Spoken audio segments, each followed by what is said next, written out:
L'église de Saint-Thibaut, à quelques kilomètres de Vito, en Bourgogne, est une énigme pour les visiteurs et même pour les archéologues. Une abside aussi vaste et aussi élancée qu'une cathédrale, et puis rien. La nef n'est pas plus élevée que celle d'une modeste église de village. Église sans doute inachevée, mais qui malgré ce défaut pique la curiosité et ravit le regard. Déjà, en apercevant le portail, on peut prendre conscience de la valeur artistique de l'édifice. Le sculpteur semble s'inspirer des fameux portails de la cathédrale de Reims. En haut du fronton, le couronnement de la Vierge est développé en 3 volets. La Dormition, l'Assomption et le couronnement proprement dit.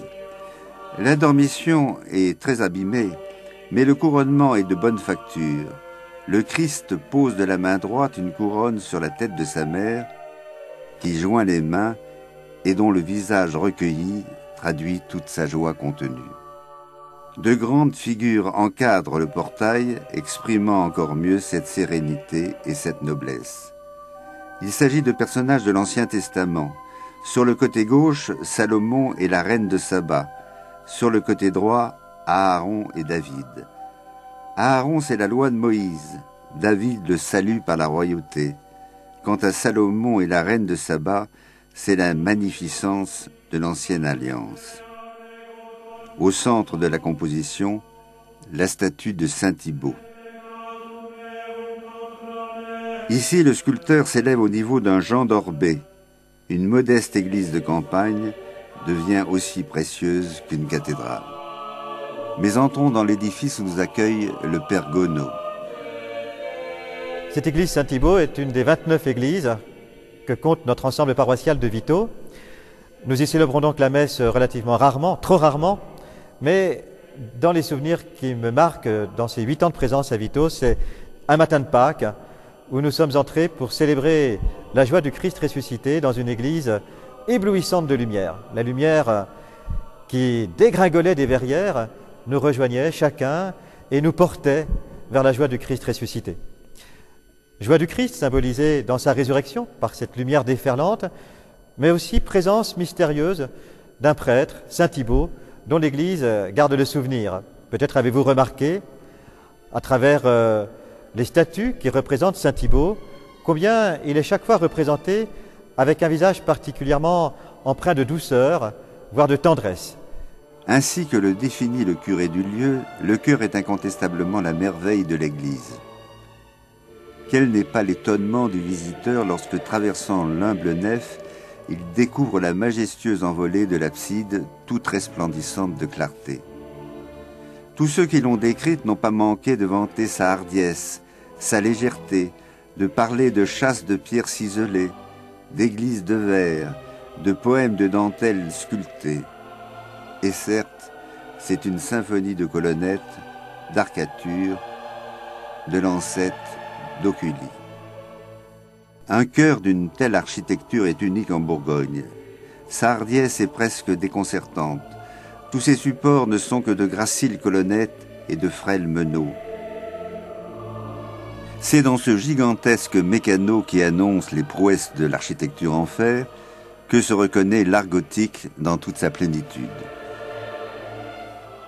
Mais la révolution n'est pas seulement visible dans l'architecture, elle touche aussi la sculpture. Ainsi, cette Vierge du XIVe siècle, elle tient son enfant sur son bras gauche. Il est entièrement nu, ce qui est pour le moins audacieux pour l'époque.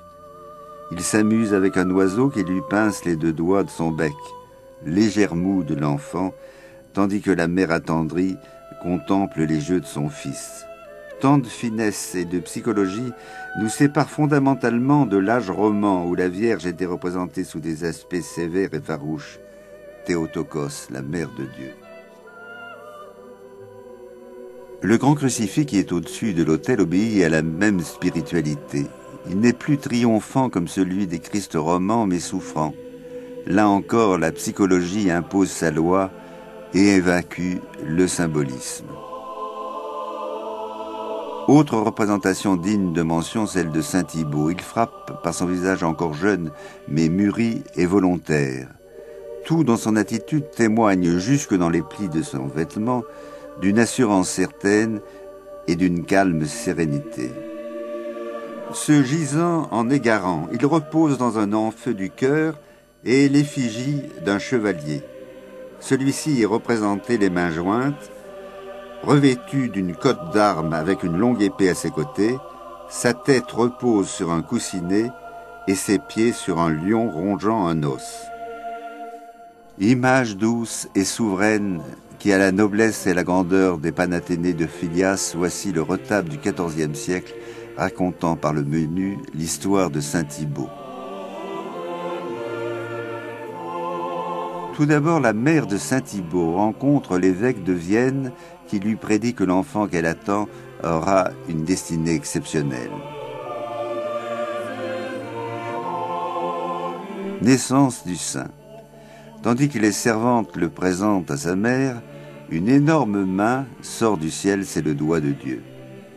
Thibaut, adolescent, le faucon au poing, converse avec Gauthier, son compagnon intime.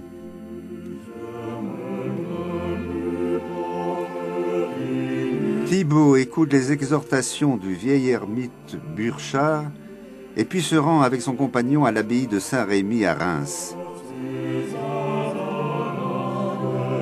Il est accompagné de domestiques qui rendent sensible par leur présence son rang social, mais indiquent qu'il n'a pas entièrement dépouillé le vieil homme. Cette conversion est accomplie sur le registre suivant. Rencontrant deux pauvres pèlerins, les deux jeunes gens échangent leurs vêtements et vivent désormais dans la pauvreté et le labeur servile.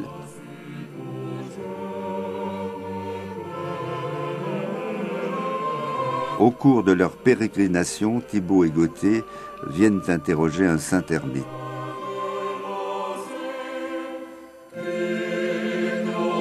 Enfin, le saint est enseveli avec piété par ses compagnons après sa mort.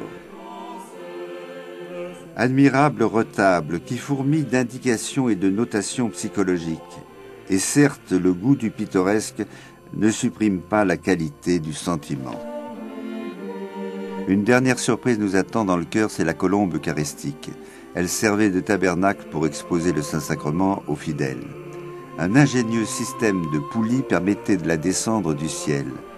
Cet édifice conçu comme un gigantesque reliquaire possédait des reliques insignes, de saints comme Saint-Denis,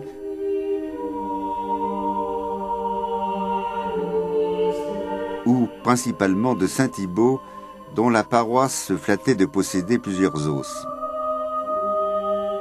Pour les présenter à la dévotion des fidèles, de petits reliquaires avaient été façonnés, d'autant plus intéressants qu'ils ne sont pas de la même époque. Le premier, la chasse limousine en cuivre doré et recouvert d'émail chanlevé, présente des figures stylisées et symboliques qui la relient au grand âge roman. Le second reliquaire présente deux jeunes anges, malheureusement privés de leurs ailes, qui ont la grâce et l'élégance de l'âge gothique. Enfin, le troisième reliquaire en cuivre argenté et d'une facture étourdissante succombe à tous les excès de l'art flamboyant. Il n'en demeure pas moins un vrai bijou pour la délicatesse de ses ornements. Lors de la fête du saint patron de la paroisse, il était d'usage de porter ces reliques en procession. Une grande chasse avait été confectionnée à cette intention. Énorme coffret de bois aux portes bardées de curieuses serrures, cette chasse était en grande vénération chez les pèlerins. Les malades avaient l'habitude de passer et repasser dessous pour obtenir leur guérison. Preuve de l'intérêt et de la vénération dont cette église a été entourée au cours des siècles, voici ces stalles du XVIIIe siècle qui ont été placées en 1840 dans la nef de l'église comme pour servir d'écrin à la merveille des merveilles qu'est le chœur gothique. Telle est l'église de saint Thibaut dans sa très grande diversité et en même temps dans son incontestable unité.